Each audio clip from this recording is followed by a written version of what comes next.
on, y'all? It's your man Peasy P's back with another one. Convo with Peasy. I'm gonna wrap up season 3 for you. I didn't get to hit episode 13 last time, but I'm gonna bridge everything else together for you because, you know, we're at the end of season 3 of Circle NYC. Episode 13 is called One Night Only. Episode 14, as you already know, is the season finale. Before I get into it, props to the entire cast and even the recurring cast members who were not part of the main cast but still supported the show. Everybody did their thing. We showed black excellence, QPOCs. We did our thing. Nunu, you got a win for that. And I just want to give y'all props for putting together such an amazing show and such a great look for who we are and what we do. So now that I got that out the way, let's talk about Melly B. I don't know if I told y'all this before, but every time I hear him talk, I hear Daffy Duck. All I hear is and this nigga babbling about everything and nothing at the same time, talking about he made the circle. No, nigga, you did not make the circle. Nunu made the circle. Relax. You need to calm down. So, episode 13 starts in the studio. The Alliance is there. Me, Billy Hood, Swanee River, Earth Tone. Shout out to my peoples. But Melly B shows up, and they have their little back and forth about the vote that Earth Tone did when everybody voted at Central Park during the little barbecue. And Earth Tone was basically saying he voted to keep Melly in as long as he acted right. Now, normal people can probably understand that, but you know, obviously it's a thing for Melvin. But you know, anyway, we were all kind of looking at him like he was crazy, but we were just tuning him out, and Earth Tone was the one giving him the time of day, which is something that Earth Tone don't normally do for a lot of motherfuckers. So you could tell that it was pretty much an issue when Earth Tone has to address it. But shout out to Earth Tone, he's a good dude. But really the entire episode was a recap of all the mud that Melly B had tried to bring everybody through, you know what I'm saying? And you know, that's just how you know what type of dude he is and how he moves. So he tried to get Aoki. He thought B-Hawk was on his side, but you know, B-Hawk is on his own shit. Got Bugs Gut, of course. The nigga name comes out of Melly B's mouth no less than 30 times a fucking episode every time he come around. So I don't know, I can't call it, but it don't really look like Bugs is really all that bothered by you unless you all in his face doing the dumb shit that you're doing. And you talk about he wanted you to be Miss Gutter and all of that shit. I don't know if I buy that.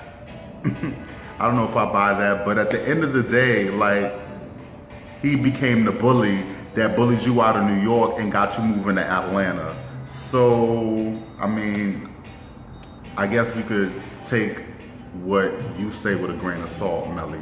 So anyway, but the whole episode 13 was pretty much tying all those things together and kind of, again, getting Nunu snuck his way into the show, trying to mediate the situation between Bugs Gutter and Melly B. He's like the 30th person trying to get between and trying to get them to make amends, and it's just not happening. But shout out to Nunu for that. It was supposed to be a production meeting about cocktails, but I don't really think cocktails is a real thing. I think that was a setup. So, you know what I'm saying? Hit me up. Let me know what that was all about. But I really think that was definitely a setup to see if Bugs would try to snatch Melly B physically. And he almost did, because we all wanted it. Didn't we all want that? But, you know, Nunu, being the dude that he is, the good dude that he is, we don't want to promote violence. We don't want to promote that type of thing in the QPOC community or whatever the case may be. And, you know, eventually that was kind of quelled. But I really would have loved to see what would have happened. I'm just saying. All right. And then also of note, during the production meeting, Melly talking about he want to roll a blunt. I'm like, nigga, You should have came with pre-rolls, first of all. You already knew what was going down. And second of all, you can't smoke inside. See, that's the shit I'm talking about. How you make the circle and you don't even know you can't smoke inside a fucking building. Anyway, the next thing that happens in episode 13 is you get to see a look at Man-Made, how they move. Look, Man-Made is a unit. You fuck with one, you fuck with them all. They true blue, tight like glue, and that's just what it is. They like, you know, shout out to all of them. They all are definitely involved in each other's lives, and you could just tell they have a great camaraderie in their family.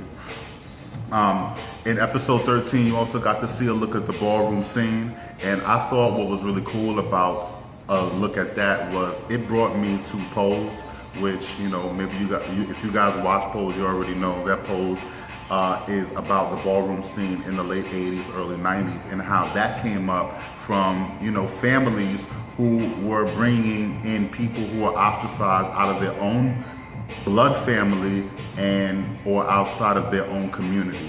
So, you know, those people came together, they formed houses, and, you know, it became the ballroom scene. So knowing that about Pose and then seeing the difference between that and what the ballroom scene looks like now, you have them booking Irving Plaza. You know what I'm saying? That's pretty much, Jay-Z just opened that shit right back up, if I'm not mistaken. Or was it might have been the Highline Ballroom. But whatever, I think Jay-Z had just performed there, and a lot of different artists performed there. So that's a pretty big deal venue to have a ballroom. So you could see how it's moved from basically protecting everybody and the climate that it was in. You had AIDS epidemic, you had the crack epidemic, to now where, you know, it's a little bit more refined, but it's still, of course, you know, it's still ratchet. It's still the real shit. But I just thought about that when I saw the ballroom scene, the Heritage Ball happening during this episode. Earth Tone was there. I think Bugs walked, Michelle walked, GB walked, and it was a pretty good snapshot of what was going on there. One thing I want to say is you get to see GB talk a little bit, and you've seen GB Genuine Beauty talk about how she perceives a lack of support from Man-Made, and she goes hard for everybody else. But I'm gonna say this, and you know, Bugs also alluded to it. GB, your music needs a lot of work, but I do admire your hustle. You out there, you killing, you out there getting booked, you out there in Spin Magazine, you got a look there, you were doing your thing, you know, you moving and shaking, you hitting the pavement hard. I admire your grind. Your music definitely needs a whole lot of work. You are like the transgender mumble rapper or whatever the case may be, you know. And I remember having a conversation with her. She wanted to be the female Weezy. How about you be the #1 Genuine Beauty? Fucking invest in your art and practice your craft a little bit more, and people will definitely give you a little bit more of respect. But also in that same token, you want people to support you. You got to look at the people that already are helping you along with your career. Those people should not be discounted, because just because you're not getting the support from where you think it should get it from, that's no reason for you to sit there and act like that you're not moving, or that they don't have or they're not really there for you, or whatever the case may be. Don't worry about the people that don't support you. Worry about the people that do support you, because you obviously moving out there and you got fans. I know you got fans. You got enough charisma and personality to have fans. You on the circle and shit. So, you know, look at the good. And that's what I'll say to like any independent artist out there. Like, it's hard. It's hard for us. We don't know who we getting support from all the time. And we want support from certain people or certain places, and we get disappointed. But that's just part of being an independent artist. You know what I'm saying? And like I said, work on your craft and do you. That's my whole thing. Also at the ball, you get to see Tia Carter and Michelle meet up. I want to give a special shout out to Tia Carter. Hey, Miss Carter. She's kind of giving mother, mentor to Michelle, which, you know, I like that. I like that relationship between them, because you see Michelle She's going through her transition. It looks like she's having a little bit of a tough time with it. And then you have the comforting mother. You know, Tia Carter, I like about her voice is so soothing. Like it's warm, it's like a warm hug.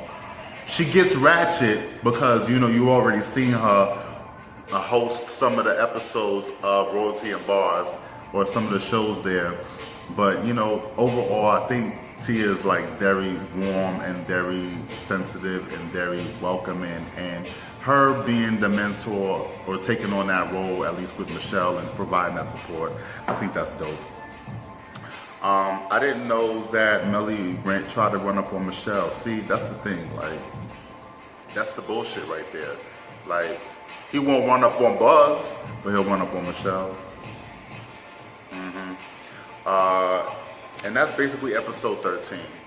So episode 14, that is the finale. And it was some finale. There was a lot going on in that episode as well. It starts with Chavis at a designer feature fashion show for Augusto Manzanares. A lot of people are there. You got, I think, you know, his girl Jasmine's there. B-Hawk was there. Bugs Gutter showed up. And things of that nature. Melly B moving to Atlanta, which I find very interesting. It's because he got bullied out of New York. Because he can't handle New York. He ain't got that New York. He ain't got that New York sauce that you need to survive out here. So naturally he will move. Take his brand of lemons with him. You got Michelle, who does the photo shoot with T.O. on the Manhattan Bridge. You got Bugs want to propose to Chad. And I really like Michelle. I like the fact that we got to see Michelle express herself about the troubles that she has with transitioning, and just, you know, her personal struggles with being accepted. And again, that's where Tia comes in with the support, and I like seeing that. Black Gay Pride at Coney Island. That's the next thing you got to see I.K.P perform. Again, Man-Made was there. They was about to throw hands on somebody. See, that's what I mean. You mess with one, you mess with them all. True glue, tight like glue. Shout out to Man-Made. Genuine Beauty was there performing. See what I mean? You know, you out there, you getting your shit popping. Now that mesh halter top that you did, not really working, but you can kind of tell sometimes GB can get a look going if somebody else is giving it to her, and somebody else that knows what they doing is giving her looks.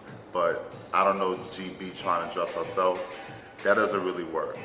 But, you know, shout out again to GB on the grind, doing your thing, and that's really what it's all about.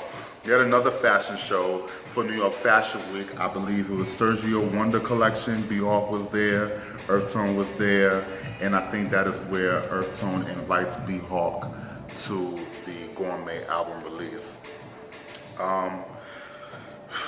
After that, you basically have Earth Tone's listening party at Silvana, which is in Harlem. Now, what I'll say about that is that was a very, very special time. I remember it like it was practically yesterday for me.